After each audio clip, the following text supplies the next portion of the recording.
पे 2 साल तक मैं उसकी मेंबर रही हूँ। और मतलब इतना निराशाजनक वो अनुभव है कि 2 साल में कभी कभार कोई मीटिंग हुई होगी और वो भी मेरे इंसिस्ट करने पे कि ये बनाई किस लिए, इसकी जरूरत थी, आप इसका एजेंडा सेट कीजिए, आप इसके लिए काम कीजिए। मतलब तो वो बात वही आती है ना, घूम फिर के एक्ट्स और लॉज बहुत हैं। Hindu marriage act 1955, Hindu adoption maintenance act, immoral traffic prevention act, equal remuneration act 1976। मतलब लॉज इतने हैं, कानून इतने बने हैं, लेकिन उनमें कहीं एक जहां फीमेल के एक हक की बात आती है, कहीं ना कहीं डिलीवरेंस में प्रॉब्लम है, डिस्क्रिपेंसी। और फिर भी ये सब हो रहा है। हाँ जी, बावजूद इतने कानूनों के। वकील साहब इतने कानून अभी पीछे भी बने हैं जो लेडीज के हक में है। लेटेस्ट आ गया एक आरटी एक्ट जो है 2009 का है। हाँ जी, उसमें तो बच्चियों को 12वीं तक की जो है शिक्षा, कपड़े, किताबें सब फ्री हैं। जी जी जी। कानून बहुत है। राइट टू एजुकेशन को लेकर अभी भी बड़ी बहस चल रही है प्राइवेट स्कूल्स में। जो एक प्रॉब्लम आ रही है इम्प्लीमेंटेशन, अभी उसका इम्प्लीमेंटेशन तो हुआ भी नहीं है। जो वकील साहब कह रहे हैं आरटीई में जो अभी इम्प्लीमेंट जो होना है, उसमें भी आप ये देखिए कि 25% जो गरीब परिवारों के बच्चों के लिए जो फ्री मतलब वो रखा जाना चाहिए, उसके प्रति किस तरह की रेजिस्टेंस हमारे रोहतक में तो उसके लिए सबसे ज्यादा संघर्ष किया जा रहा है कि वो जो गरीब जो है 25% बच्चे जो एंटाइटल्ड हैं उन प्राइवेट स्कूल्स में शिक्षा लेने के लिए, लेकिन वहां पे एडमिशंस नहीं हो रहे। इसका एक बहुत बड़ा कारण पता है क्या है जगमती जी, जो मेरा मानना है कि हर गवर्नमेंट का एक मतलब उसका हक भी बनता है और उसकी ड्यूटी भी है to give the education to the masses. जी बिल्कुल।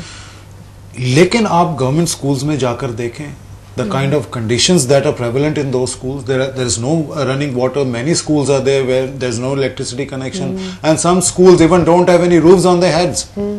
अब हमारे टीचर्स कैसे होंगे, इंफ्रास्ट्रक्चर क्या है, किस टाइप की एजुकेशन प्रोवाइड की जा रही है? They don't have even washrooms। और बहुत स्कूल्स में देखा गया है कि लड़कियों के लिए separate kind of washrooms that are needed for them are simply not there. तो क्लासेस लग रही हैं पेड़ों के नीचे लग रही हैं क्योंकि रूम्स बैठने के लायक नहीं। The roofs of the walls can come caving in any time. तो मेरा ये मतलब है कि अगर आप जो एक एजुकेशन जो एक कॉन्स्टिट्यूशनल राइट है, वो ही आप जो सरकार अपना बजट लाखों करोड़ों हजारों रुपए मतलब हर साल उसमें एलोकेशन में आते हैं, लेकिन आप उन्हीं को नहीं मेंटेन कर पा रहे हो अपने स्कूल्स को। वहां पे एक आप प्रॉपर एजुकेशन दे दें तो मतलब जो प्राइवेट स्कूल्स आज रो रहे हैं कि भैया अगर हम एक लेवल पे आ गए अपनी मैनेजमेंट की वजह से, यूटिलाइजेशन ऑफ फंड्स की बेटर होने की वजह से हमने एक चीज खड़ी करी है, तो हाउ कैन बी मतलब वो कहते हैं कि जो 75% ऑफ द पेरेंट्स आज पैसा भरेंगे उन स्कूल्स में, ultimately somewhere or the other down the line we will have to raise their fee structure. Of course, those 75% would end up paying for those 25% which will be having free education. They won't be paying when they got the land to construct these buildings for the schools. They were subsidized land. They were subsidized, very cheap land. And the social responsibility को evade नहीं कर सकते वो उस तरह से। और वो मतलब जो कानून है उसमें उसका प्रावधान है और वो उसके लिए मतलब प्रतिबद्ध है, लेकिन व्यवहारिक रूप में वो उनको दे नहीं रहे और उसी से ये इतने भारी मुनाफे जो हैं वो कमा रहे हैं और बिल्डिंग्स मतलब एक के बाद एक वो बन जाती है। और अगर गवर्नमेंट स्कूल्स में कुछ खामियां भी आ गई हैं तो इसका मतलब ये नहीं निकाला जाना चाहिए कि नहीं जगमती जी, मेरा इसमें ये मानना है खामियां कुछ नहीं है, बहुत ज्यादा है। हमारे अपने सर्वेस बताते हैं, हमारी अपनी कैमरा टीम्स गई हैं सरकारी स्कूलों में and they are really in a horrible state. खैर मैं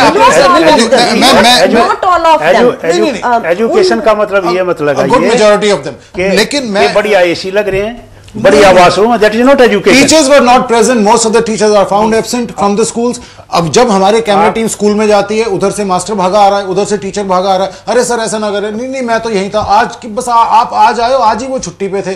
तो देखिए, लेकिन खैर प्राइवेट स्कूलों में अगर कोई ऐसा कर रहा अपनी ड्यूटी के प्रति तो उसको भी आप ही can be taken to the task. अगर मॉरली आप साउंड है, आपका हेड जो है, आपके जो डीओ है, आपके बीओ है, आज की जो डिबेट का मुद्दा है मैं उस पर दोबारा आना चाहूंगा। मेरा सिर्फ ये कहना है, जहां हम लॉज और कानून की बातें करते हैं, वही अल्टीमेटली इंस्टीट्यूशंस डोंट डिलीवर। ठीक है ना जी। अब मैं सिर्फ एक सवाल पूछना चाहूंगा जज साहब से। हाँ जी, हाँ जी। मतलब हमारा देश एक ऐसा है, मतलब दिस इज द लैंड जहां पर इट टेक्स 16 साल, it takes 16 years to convict somebody who simply walks into a bar and kills a girl point blank. Number two, a certain person by the name of Ajmal Amir Kasab, who should have been sent to the gallows 100 times till now. कितने millions खर्च हो चुके हैं उस पे, मतलब और भी होंगे। और दूसरा मैं आपसे ये कहूंगा कि हमारे स्टैट्स ये बताते हैं, अगर आप लोअर कोर्ट से लेके आप बिल्कुल सुप्रीम कोर्ट तक चलाओ, there are around 3 crores of cases pending in the courts. Jails are full. Jails are full. Bursting at their beams, and the justice system is not delivering. Judicial reforms are not implemented. इसके लिए मेरा जो है वो opinion बिल्कुल different है आप लोगों से। फास्ट ट्रैक जो है आप करें, फास्ट ट्रैक फास्ट डिसीजन, उसमें 70 to 80% जो है डिसीजन वो गलत हो जाते हैं। अपने देश की आप हालात समझिए, यहाँ तो वो देश है कि भगवान के घर देर है अंधेर नहीं है। अगर आप फास्ट ट्रैक में नहीं एक आदमी जो है वो क्राइम करता है, 10 आदमियों के यहाँ नाम झूठे लिखाए जाते हैं, और 10 की 10 जो है अगर फास्ट ट्रैक में डाल दिए गए तो 10 की 10 की सजा होती है जी। तो 90% आदमी तो गलत चले गए इस जेल के अंदर, जेल भर गई। नहीं, वो बात आपकी ठीक है, लेकिन वकील साहब मेरा कहने का मतलब है होलिस्टिकली फास्ट ट्रैक का मतलब ये लगाइए कि आप जजों की संख्या बढ़ाओ। फास्ट ट्रैक का मतलब ये ना लगाओ कि जहां एक डिसीजन देना था 1 महीने में, वहां 10 डिसीजन दे दिए, तो घास कट गई वहां पे। मैं इस एंगल से ये रेलेवेंट है यहाँ पे कि इवन रेप केसेस में जो कन्विक्शन का रेट है वो 26% है, जबकि इतना ज्यादा वो घटनाएं बढ़ती जा रही है, और उसमें मतलब जो इन्वेस्टिगेशन के लेवल पे बहुत ज्यादा मतलब इन्वेस्टिगेटिंग एजेंसीज का एटीट्यूड। अभी पीछे स्ट्रिंग ऑपरेशन हुआ था दिल्ली में और नोएडा में, इधर कुछ पुलिस स्टेशंस पे of the camera the police people simply did not know that they were being recorded.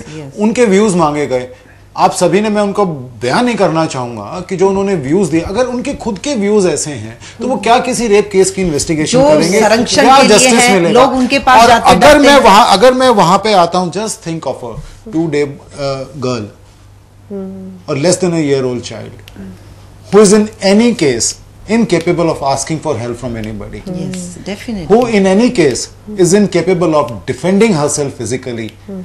What hope does that little baby child has of justice from Indian justice system to be delivered to her in time? नहीं, इसमें अगर वो case court में आ गया तो 100% सजा खाएगा। Court में केसेस आते नहीं है क्योंकि सोशल हमारे इतनी रेस्ट्रिक्शंस है, मरती वो बच्ची है। चाइल्ड अब्यूज पे तो जो कानून का जो ड्राफ्ट है जो वो ही इतने लंबे टाइम से लटका पड़ा है। सारे विमेन ऑर्गेनाइजेशंस जो हैं वो बहुत ज्यादा इसके ऊपर मतलब आक्रोशित भी हैं कि जब बच्चियों के साथ ये इस तरह की यौन हिंसा की घटनाएं बढ़ती जा रही है तो वो जो चाइल्ड अब्यूज का जो लॉ है उसको इनेक्ट किया जाना चाहिए प्रॉपरली। मेरे पास बहुत 3-4 ऐसे केसेज आए जहां बच्चियों के साथ था, लेकिन वो तो जानवर हैं, उनको तो सजा मिल नहीं, उसमें तो आदमी तो वो है ही नहीं। कैपिटल पनिशमेंट है इन केसेस में वकील साहब? कम से कम कैपिटल तो नहीं है, लेकिन ये है कि अगर अटेम्प्ट है, जैसे मिडल ईस्ट वगैरह में अटेम्प्ट है तो उसके लिए अटेम्प्ट के लिहाज से ही पनिशमेंट है। अगर कंप्लीशन है रेप वगैरह का तो उसको उस हिसाब से है।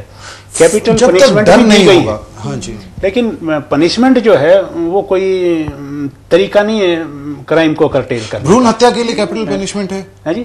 भ्रूण हत्या के लिए नहीं है, नहीं है। फीमेल इन्फेंटिसाइड के लिए after delivery the child is killed with in a span of 1 year, उसमें है कैपिटल पनिशमेंट?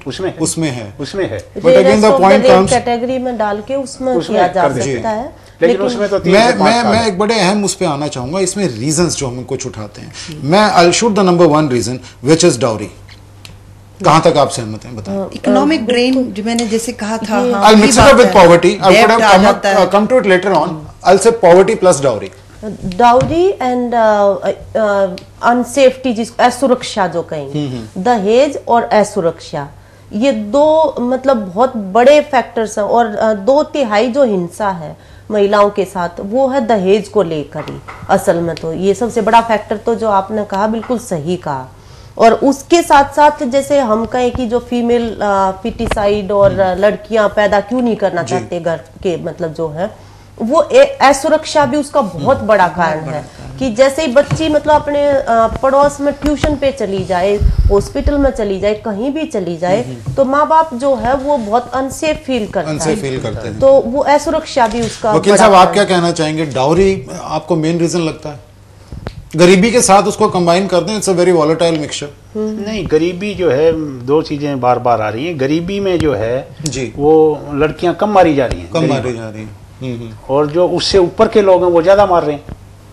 तो गरीबी के ऊपर के लोगों को, जिनके पास रिसोर्सेज हैं, पैसा है, वो उसे बचाना चाहते हैं, उसे कमाना चाहते हैं। बात वहीं डाउरी पे आई कि जो गरीब जो महिला है, मतलब जो लड़की है गरीब परिवार की, उसकी वल्नरेबिलिटी जो है मतलब वो बढ़ जाती है उसकी गरीबी की वजह से। जैसे असंगठित क्षेत्र में काम करने जाना पड़ेगा आपको, प्राइवेट किसी के यहाँ पे काम करने जाना पड़ेगा, तो जाहिर है कि आपकी जो सुरक्षा जो है वो उस वजह से बढ़ती है। सेकंड मैं एक रीजन आऊंगा, male carries the family lineage, वंश जो है, नाम जो है वो मेल का चलता है। ये कितना इंपॉर्टेंट फैक्टर है? तो ये हमारी सामाजिकता में सदियों से, मतलब ये जो रूढ़ी है ना हमारे, मेल डोमिनेंस, पेट्रियार्की, पुरुष प्रधान, पितृ प्रधान समाज। और मैंने जैसे पहले भी कहा था, जब ये अपने वेदों में और इस तरह से भी जो जिक्र है, तो उससे इस चीज को और पुष्टि मिलती है। हम आशीर्वाद भी देते हैं तो पुत्र भाव, मतलब इस तरह का, कभी ऐसे नहीं देते कि पुत्री भाव, जबकि वो भी, ये भी सबको पता है फीमेल और मेल ही सृष्टि को चला सकते हैं, दोनों कॉम्प्लीमेंट्री हैं।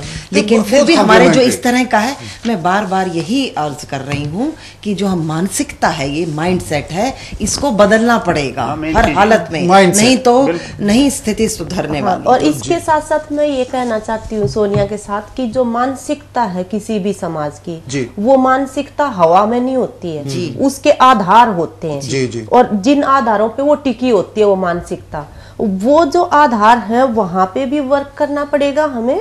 और फिर ये जो मानसिकता जो है, जो सामाजिक सांस्कृतिक जो वैल्यू सिस्टम है हमारा पूरा, वहां पे भी वर्क करना पड़ेगा। पर वैल्यू सिस्टम वहां कहां रह गया? Where a woman is thought of simply as a son producing machine. I mean she does not have any control over her own body. वही तो modesty is challenged time and time again. 2 साल की बच्ची मतलब 40 साल के आदमी को वो बच्ची नजर नहीं आ रही, वो ये है चिंता की बात जो है, जो ऐसे। तो ये मतलब दोनों स्तर पे हमें काम करना पड़ेगा कि हमारा जो सुपर स्ट्रक्चर है, जिसको हम कहेंगे सामाजिक सांस्कृतिक जो हमारे संरचना है वो, और उसके साथ साथ जो आर्थिक समानता। मैं सॉल्यूशंस पे आना चाहूंगा मैम यहाँ पे।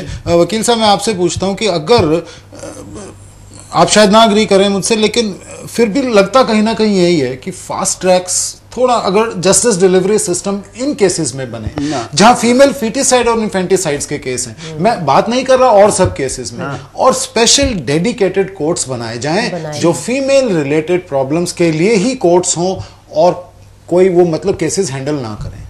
Would it be better? ना, फीमेल रिलेटेड जो केसेस हैं, वो बहुत ज्यादा एक्ट हैं फीमेल्स के ऊपर, जो उनको बार बार प्रोटेक्ट करते हैं। अभी कह रहे थे डावरी प्रोहिबिशन है, पुराना है, 304 भी इंट्रोड्यूस कर